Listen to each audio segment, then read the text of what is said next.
So we're back again, guys, for good old Ivy Ling right here. This is definitely her, guys. She has a new meat outfit. It's been a while, and they spiced it up. You know, we don't really have an excuse for not filming this. But and this is Ivy, guys. We're finally here. So, of course, we still have 3 others to do. Sonali Matthews, Gwen Thomas, and good old Ruthie Smithens. It's Ivy time, guys. And the first thing we're going to discuss is her name, because that's where you begin. Ivy. It's what you get in your arm when you have surgery sometimes. You get an IV, so that's kind of interesting. Yeah, there's poisonous ivy. It's the name of a plant. Ivy grows. It covers. Isn't that a Taylor Swift song? Something. Okay. Ivy grows, and now I'm covered in you. Ivy brings up a lot of thoughts. But in general, I've always kind of been fond of the name. Yes, And then the last name Ling, like it works. Like Ivy Ling, like. Yeah. I like it, personally. I like her name quite a bit. Well, you know, like of all these names so far, too. It's like the best one. It's one of the better ones. I'd give it an 8. I give it an 8.5. Yeah, let's just give it an 8.5, because it's pretty, like, a pretty hot name. The next thing we're judging her on is her appearance. So, Ivy has decal brown eyes, which are different from the standard brown eyes used in most dolls. The other dolls that have these, the only one is Samantha Parkington. Okay. Ivy is a beautiful doll. She absolutely is. I love She has the beautiful Jess mold. I love her hair. I love her wig. I like the blunt, like bob and bangs. Yeah, yes, like it's really cute. It's like a longer Kittredge kind of moment, and it's back in the day when I was a child, I was considering getting Ivy because I thought she was so beautiful. She is the better half of Julie. She's the only thing that holds Julie together. I love Ivy. Ivy deserves the world. To me, she's definitely like a 9.5. Well, I mean, when you think about all of the characters we looked at thus far, I think she is the absolute best one. Yeah. And not just for the friends. She is the hottest friend, I think, so far. Definitely. So far. She's definitely the prettiest friend. So far. So I'm gonna give her a 9.5. Yeah. Because I really have no complaints with her. She doesn't have a dumb Josefina. Like, so many of the friends have dumb Josefina molds when they're like, it just looks so weird. Elizabeth kind of is okay. You know, it's just, Ivy is the pretty one right now, okay, guys? So she gets that 9.5 because nobody's perfect, like we say. Except for the ones that we gave in the 10. They're also not perfect.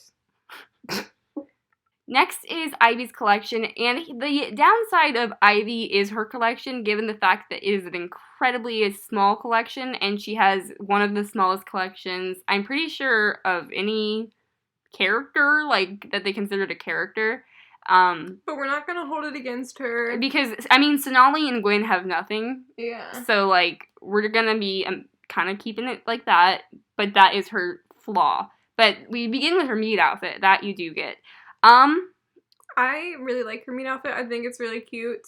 I love the pants and the boots. I like the style. Like I like the shirts. I think it's you know, the cuter end of the 70s. It's the cute. She did it. It's definitely not stereotypical. She did it cute. I love like how her shirt is like satiny and stuff, and I like the colorful pants. I think this is cute. Like they did this right, I think. Yeah. Like it's really nice colors too. Ew. These are Ivy's meat accessories. One thing to note is that they do come with like these dingly like dream catcher earrings and I know stuff. that like jean bags like that are a thing. I just think it's hilarious that she's carrying around a butt. Like, oh yeah, why does she do the butt?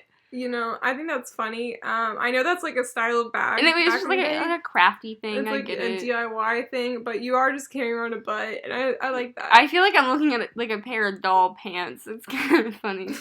But aside from that, her beret and like earrings and stuff are super cute. Yeah, the bag is a little shake it up chic in a way. It's kind of just a hippie thing. I mean, this is the 70s. No, it looks a little shake it up chic. I like the jewelry that it comes with and the hat. Though, like, I like those a lot. I like that bag. It's very nice. So So those are all just part of her meat collection stuff. The only other thing she has in her collection are 2 other outfits. So this being the first, this is her iconic Ivy's New Year's outfit, and this is absolutely gorgeous. It's incredibly iconic. And this was $28. Which is a pretty good deal, and this is an absolutely iconic outfit from Ivy. Oh my gosh, she's got the earrings in. I know. I think it's adorable. I love the shoes. I love the hair accessories. I love the dress. The color. It's gorgeous. It's just beautiful. It's very pretty. You can't really say anything negative about it. You know she looks hot. The whole world can see it, so why ignore it? To have 2 items in your collection and for them to be cute says a lot. Like, this is all you got. She's like, you have to go big or go home, because I may be poor, but I can make the dollar stretch. You know what I'm saying? That's Ivy.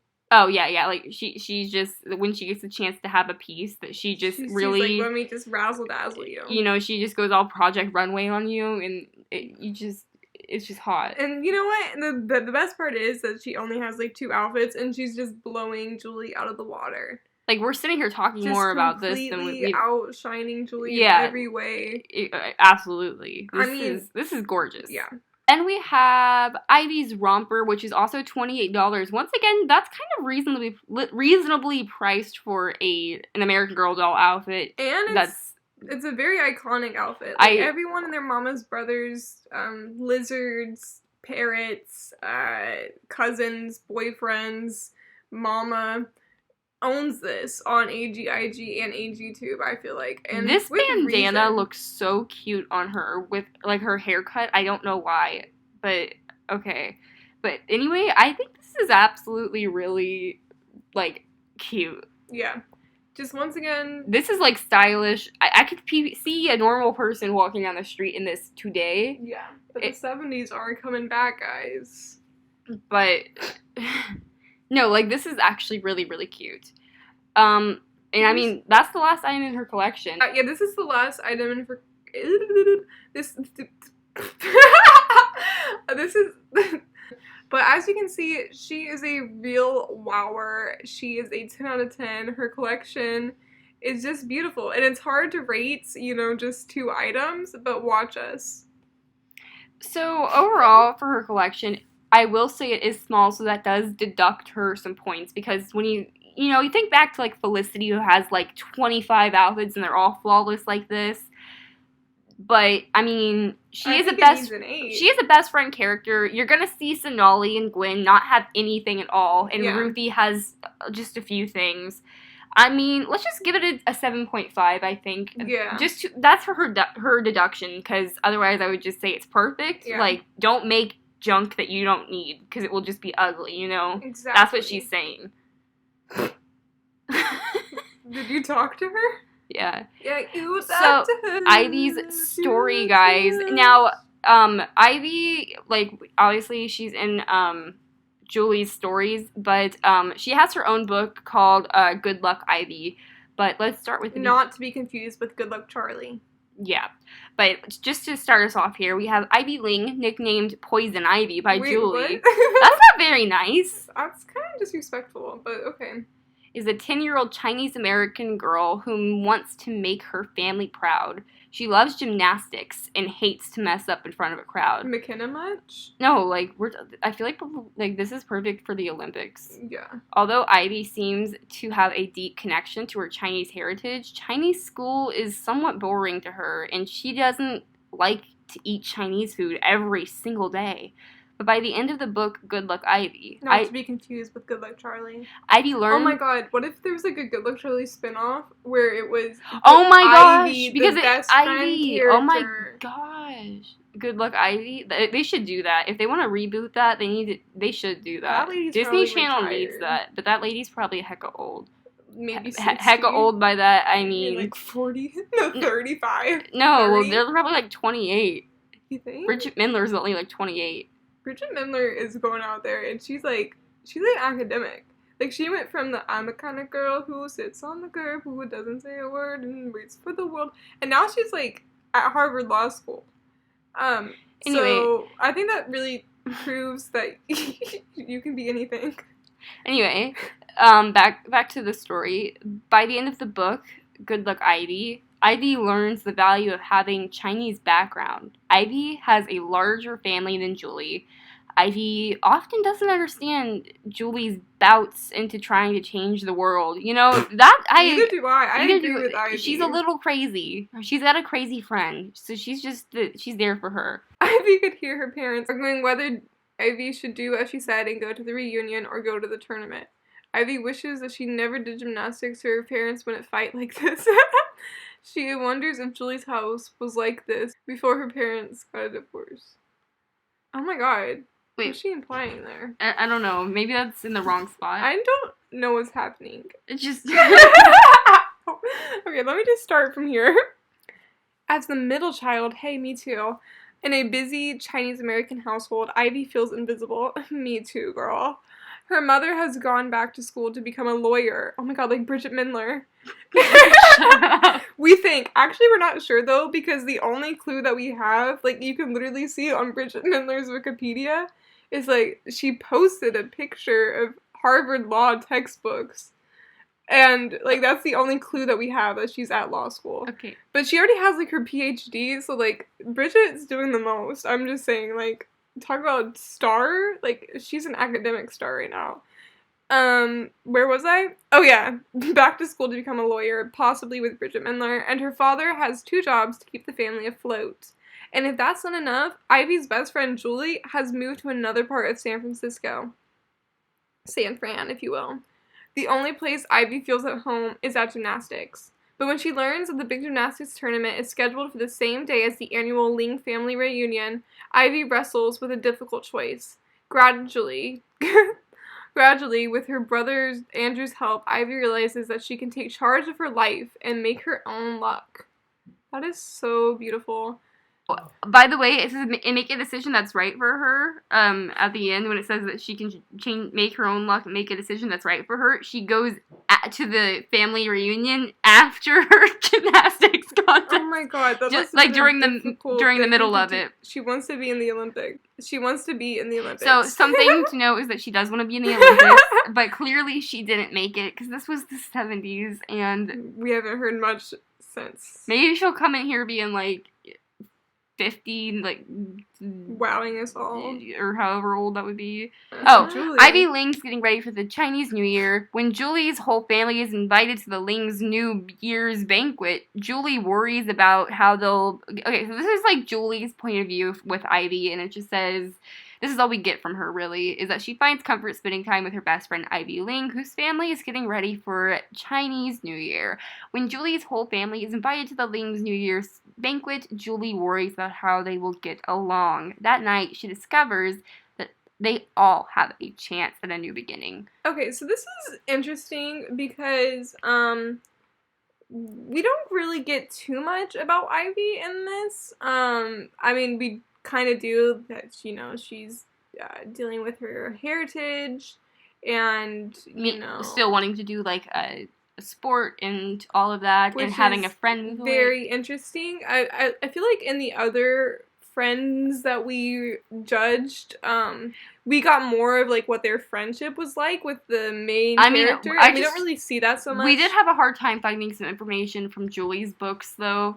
This is more of just the good luck Ivy. Yeah, and it also could just be that Julie is a selfish character who doesn't really talk about her friends so much. I will say that we do see her in Julie's books because I've seen illustrations before. I've read Julie's books, I just don't remember, but I do remember Ivy was a pretty prominent character, helping her with like her Save the Eagles junk, and like she was at, I know Julie was at her New Year's banquet and all that, so like they're very close friends, clearly, but I don't know if they're like the but closest like you can friends. tell that she's the better friend. It's very obvious that she is the better, more complex friend. It's not like other dolls that you see where it's like Elizabeth and like and I also think it's interesting that like Ivy's kind of projecting onto Julie with her parents getting divorced, and she's like, oh my god, could that happen with my family? Like that's kind of interesting. That's an interesting plot line. That's like an interesting dynamic, I think. Yeah, they have an interesting dynamic. I don't think they're like the closest, most like best friendship per se, but Ivy is a really good friend as like an individual, and to be patient with Julie's annoyingness.